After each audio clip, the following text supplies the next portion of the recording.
Rain came down like God was pissing on the whole damn parade, turning the backyard of that run-down cemetery into a sloppy mess of mud and regret.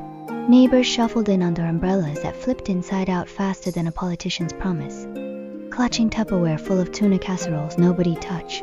My old man's send-off was about as glamorous as a root canal cheap pine box that creaked like it was already haunted. A handful of wobbly lawn chairs, and a poster board photo of him grinning next to his trophy wife. Both of them frozen in time like some bad family portrait from hell. I stood there getting soaked to the bone, my dollar store black dress sticking to me like a bad tattoo, eyes locked on those urns. Dad's ashes looked like the crap you scrape off a grill, grey, gritty, full of lies. And hers? Lila? Or whatever the fuck her name was supposed to stick, some faded prom queen who'd clawed her way into our lives before the big C turned her inside out. The bills were a goddamn avalanche, her endless chemo tabs, the house we'd already kissed goodbye to the bank, credit cards maxed out on painkillers and false hope. Dad blew it all on her, then joined the party when a scaffold buckled under him at the sight. Karma's a bitch with a hard hat, but the real gut punch? The boy. Her boy. Alex. Built like a reed in a hurricane, with eyes so big and sad, they begged for a swift kick from the universe. He was scrunched up in the corner of the tent, drowning in a hoodie that wouldn't warm a flea, shaking like he was auditioning for a Sarah McLachlan commercial. 15.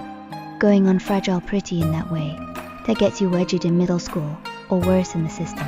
Mom a shadow, right down to the stack of medical IOUs she'd dumped in his lap. Death? I danced with that skeleton my whole sorry life.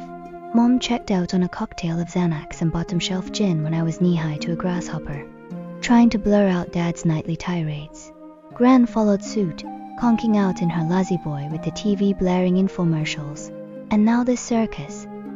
But as the last rubbernecker pressed a limp ham sandwich into my hand and mumbled something about thoughts and prayers, the dam broke.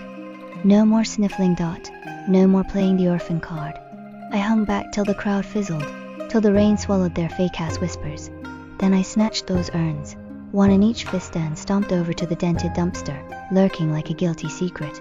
Dad's went first, dumped like used cat litter, swirling down into the void. Leela's next, a dusty puff of nothing. I shot the bird at his mug on the poster, high and defiant. Burn forever, you prick. This here's my fresh start, no take-backs. Rustle in the bushes, soft as a sigh. I whipped around, and there's Alex, slinking out like a feral cat, cheeks streaked and eyes bugging out. He grabbed at my sleeve, fingers ice cold and quivering. Mia. Sis.